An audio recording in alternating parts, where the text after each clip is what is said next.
Hello, everybody. How are you doing today? I hope you're doing fine. Well, I just want to welcome you to another episode of Bible Study with Tina. I am Tina Falade, and today we're going to be studying the book of Numbers, chapter 16, 17, and 18.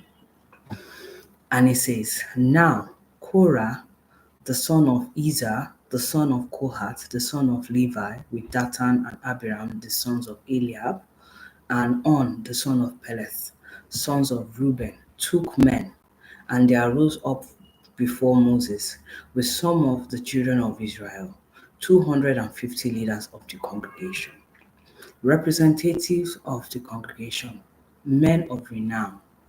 They gathered together against Moses and Aaron and said to them, You take too much upon yourselves, for all the congregation is holy, every one of them, and the Lord is among them.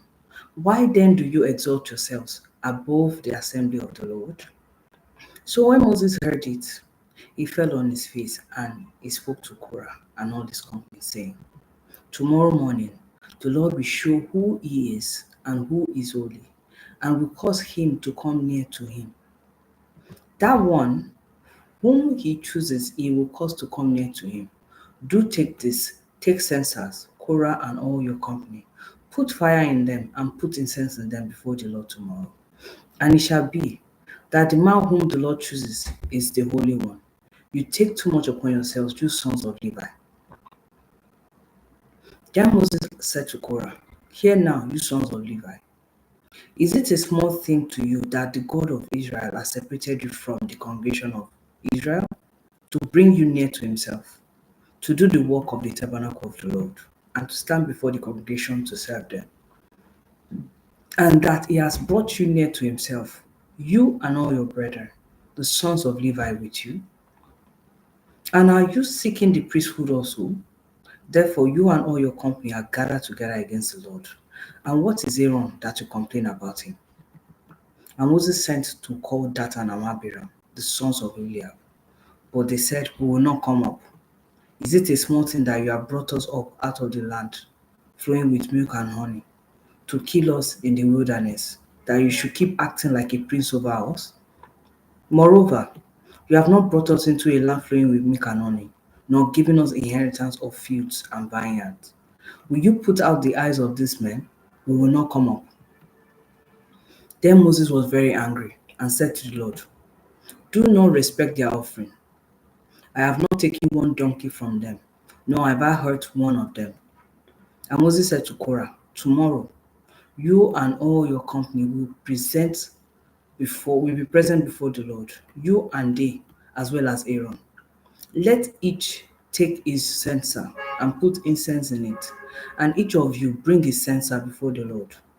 250 censers, both you and Aaron, each with his censer. So every man took his censer, put fire in it, and laid incense on it, and stood at the door of the tabernacle of meeting with Moses and Aaron. And Korah gathered all the congregation against them at the door of the tabernacle of meeting. Then the glory of the Lord appeared to all the congregation. And the Lord spoke to Moses and Aaron, saying, Separate yourselves from among this congregation, that I may consume them in a moment.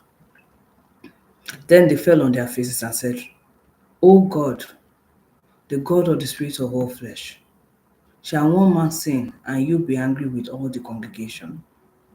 So the Lord spoke to Moses, saying, Speak to the congregation, saying, Get away from the tents of Korah, Dathan, and Abiram. Then Moses rose and went to Dathan and Abiram, and the elders of Israel followed him. And he spoke to the congregation, saying, Depart now from the tent of these wicked men. Touch nothing of theirs, lest you be consumed in all their sins. So they got away from the tents of Korah, Dathan, and Abiram. And Dathan and Abiram came out and stood at the door of their tents with their wives, their sons, and their little children. And Moses said, By this you shall know that the Lord has sent me to do all these works, for I have not done them of my own will. If these men die naturally like all men, or they are visited by the common fate of all men, then the Lord has not sent me.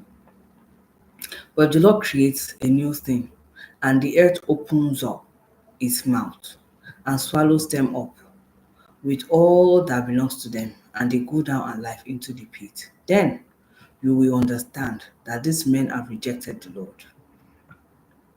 Now it came to pass, as he finished speaking all these words, that the ground split apart under them, and the earth opened its mouth and swallowed them up, with their household and all their men, with Korah, with all their goods. So they and all those with them went down alive into the pit. The earth closed over them, and they perished from amongst the assembly.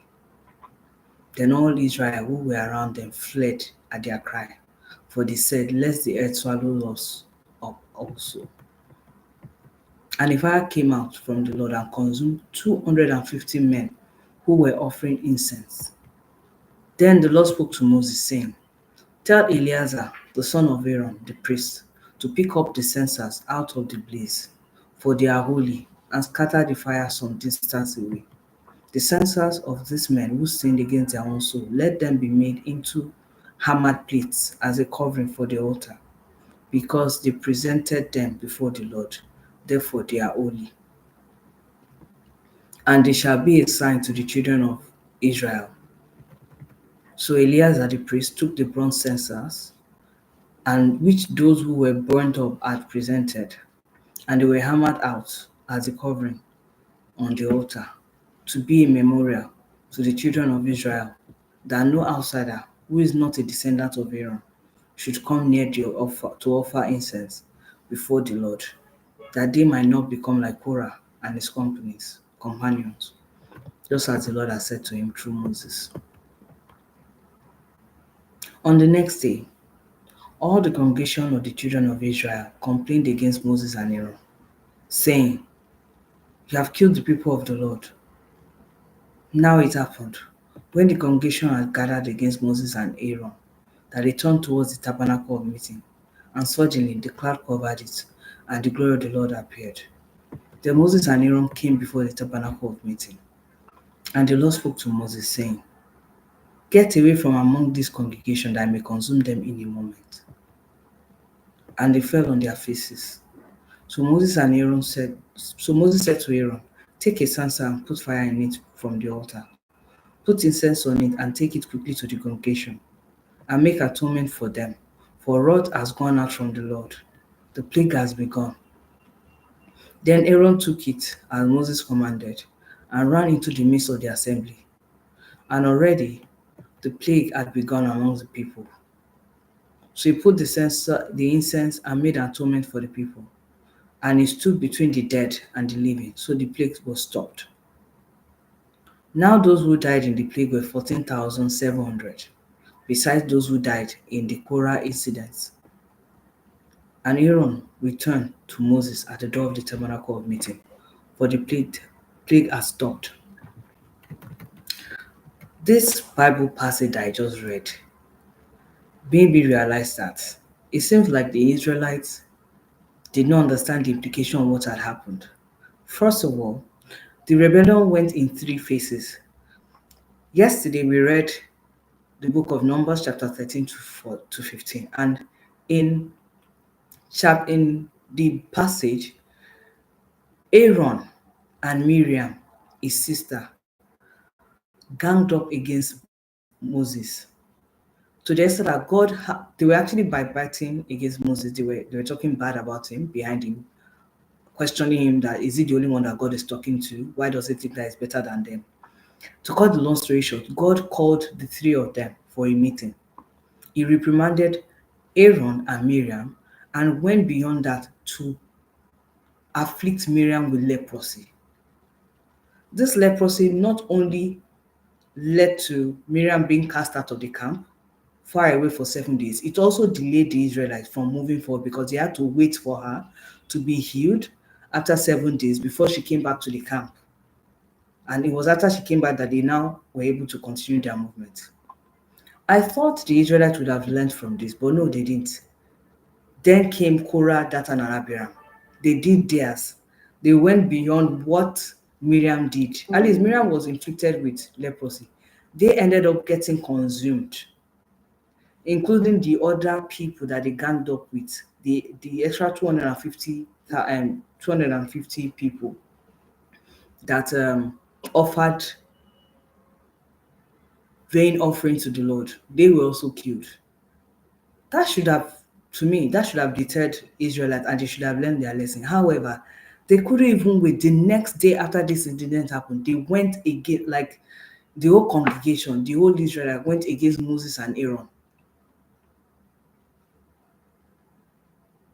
And I'm thinking, why do you have to repeat what the other people have done? To what end? Why?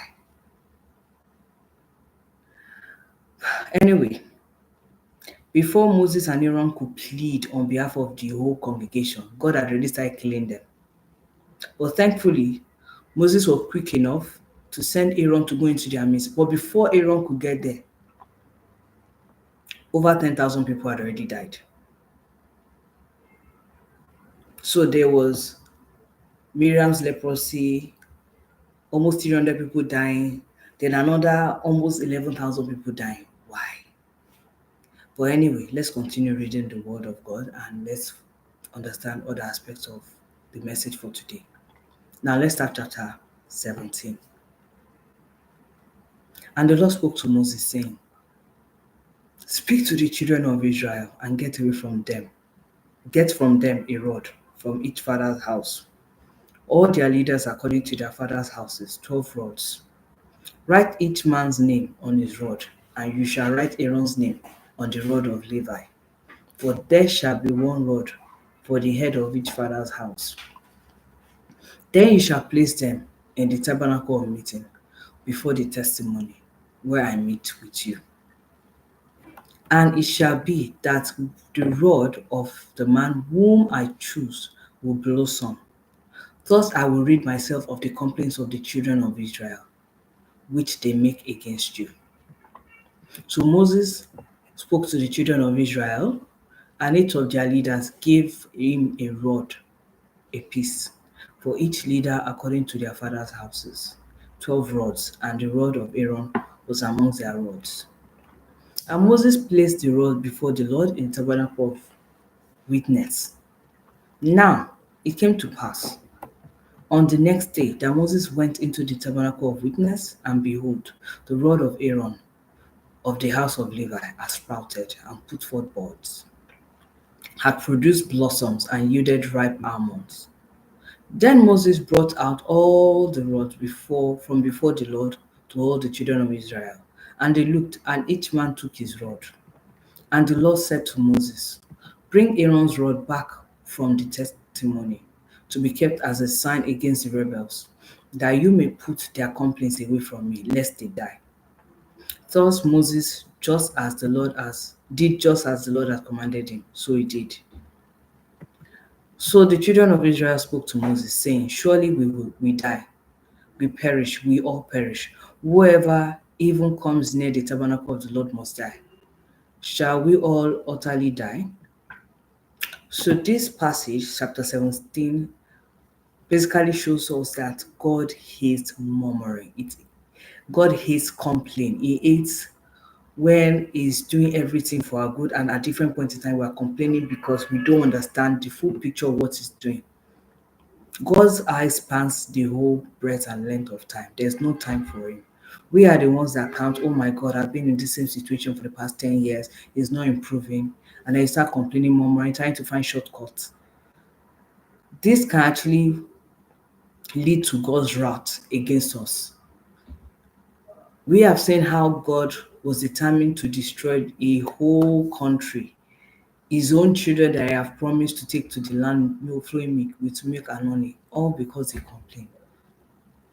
And because Moses was able to intervene, Moses and Aaron intervened, he now decided another route. Instead of me consuming them and killing them all, I will show them that this is my own chosen. So he used the method of the rod, and he allowed only Aaron's rod to sprout and to blossom, bringing up almonds. I just want to tell us that in every situation, please desist from complaining. Complaining, murmuring, or getting angry with God doesn't add value to the whole situation. Rather, Live daily with praise, thanksgiving, supplication, even in bad situations. I know it is not humanly possible, like in our own strength, but with the grace of God, we're able to overcome every bad situation. So rather than complaining and incurring the wrath of God, give praise to God, thank Him in advance to that which He is going to make to happen in your life. So now let's move to the book of Numbers chapter 18, which is our last chapter for today. Then the Lord said to Aaron, you and your sons and your father's house with you shall bear the iniquity related to the sanctuary, and you and your sons will with you shall bear the iniquity associated with your priesthood. Also bring with you your brethren of the tribe of Levi, the tribe of your father, that they may be joined with you and serve you while you and your sons are with you before the tabernacle of witness. They shall attend to your needs and all the needs of the tabernacle, but they shall not come near the articles of the sanctuary and the altar, lest they die, they and you also. They shall be joined with you and attend to the needs of the tabernacle of meeting, for all the work of the tabernacle, but an outsider shall not come near you. And you shall attend to the duties of the sanctuary and the duties of the altar, that there may be no more wrath on the children of Israel. Behold, I myself have taken your brethren and the Levites from among the children of Israel. They are a gift to you, given by the Lord, to do the work of the tabernacle of meeting. Therefore, you and your sons with you shall attend to your priesthood for everything at the altar and behind the veil, and you shall serve. I give your priesthood to you as a gift of service, but the outsider who comes near shall be put to death. And the Lord spoke to Aaron, here, I myself have also given you charge of my heave offerings. All the holy gift of the children of Israel I have given them as a portion to you and your sons, as an ordinance forever. This shall be yours of the most holy things, reserved from the fire, every offering of theirs, every grain offering, and every sin offering, and every trespass offering which they render to me, shall be most holy for you and your sons. In a most holy place you shall eat it, every meal shall eat it, it shall be holy to you. This also is yours, the heave offering of their gift, with all the wave offerings of the children of Israel. I have given them to you and your sons and your daughters with you as an ordinance forever. Everyone who is clean in your house may eat it. All the best of the oil, all the best of the new wine, and the grain, their first fruit which they offer to the Lord, I have given them to you. Whatever first ripe fruit is in their land, which they bring to the Lord, shall be yours. Everyone who is clean in your house may eat it. Every devoted thing in Israel shall be yours. Everything that first opens the womb of all flesh, which they bring to the Lord, whether man or beast, shall be yours. Nevertheless, the firstborn of man you shall surely redeem, and the firstborn of unclean animals you shall redeem. And those redeemed of the devoted things you shall redeem them when 1 month old, according to your valuation. For 5 shekels of silver, according to the shekel of the sanctuary, which is 20 gerah. Or the firstborn of a cow, the firstborn of a sheep, or the firstborn of a goat, you shall not redeem. They are holy. You shall sprinkle their blood on the altar, and burn their fat as an offering made by fire, for a sweet aroma to the Lord. And their flesh shall be yours, just as the wave breast and the right thigh are yours. All the heave offerings of the holy things which the children of Israel offer to the Lord I have given to you, and your sons, and your daughters with you as an ordinance forever. It is a covenant of salt forever before the Lord with you and your descendants with you. When the Lord said to Aaron, you shall have no inheritance in their land, nor shall you have any portion among them. I am your portion, and your inheritance amongst the children of Israel. Behold, I have given the children of Levi all the tithes in Israel as an inheritance. in return for the work which they perform, the work of the tabernacle of meeting. Hereafter, the children of Israel shall not come near the tabernacle of meeting, lest they bear sin and die. But the Levites shall perform the work of the tabernacle of meeting, and they shall bear all their iniquity. It shall be a statute forever, throughout your generations, that among the children of Israel they shall have no inheritance, for the tithes of the children of Israel, which they offer up as a heave offering to the Lord. I have given to the Levites as an inheritance, therefore I have said to them, among the children of Israel they shall have no inheritance. Then the Lord spoke to Moses, saying, Speak thus to the Levites, and say to them, when you take from the children of Israel the tithe which I have given you from amongst them as an inheritance, then you shall offer up a heave offering of it to the Lord, a tenth of the tithe. And your heave offering shall be reckoned to you as though it were the grain of the threshing floor, and as the fullness of the winepress. Thus you shall offer a heave offering to the Lord from all your tithes which you receive from the children of Israel. And you shall give the Lord's heave offering from it to Aaron the priest. Of all your gifts you shall offer up every heave offering due to the Lord, from all the best of them, the consecrated part of them. Therefore you shall say to them, when you have lifted up the best of it, then the rest shall be accounted to the Levite as the produce of the threshing floor, and as the produce of the winepress. You may eat it in any place, you and your household, for it is your reward for your work in the tabernacle of meeting. And you shall bear no sin because of it, when you have lifted up the best of it. But you shall not profane the holy gift of the children of Israel, lest you die. And this brings us to the end of the Bible study for today, which is the book of Numbers, chapters 16, 17, and 18. So chapter 18 is basically about the instruction of how the Levites should handle the offerings, which one is apportioned to them and their household, which one they can eat only when they are consecrated and holy, the ones they can eat in the most holy places, the ones they can eat in any place. But basically, this passage shows us that everyone that the Lord appointed to work in his tabernacle was well catered for. They were paid their dues. God made sure that they were not hungry, even though they don't have a physical inheritance in terms of land or amongst the children of Israel. God created a means of livelihood for them, ensured that everybody was paid or is paid for the work they are doing in the tabernacle. That means there was nothing like volunteer work. They were paid their dues and they were not made to suffer. So this brings us to the end of the Bible study for today.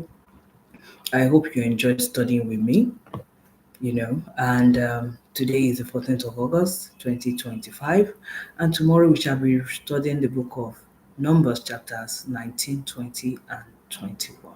I hope you enjoy reading with me, and I wish you all the best today. Have a wonderful day. Goodbye.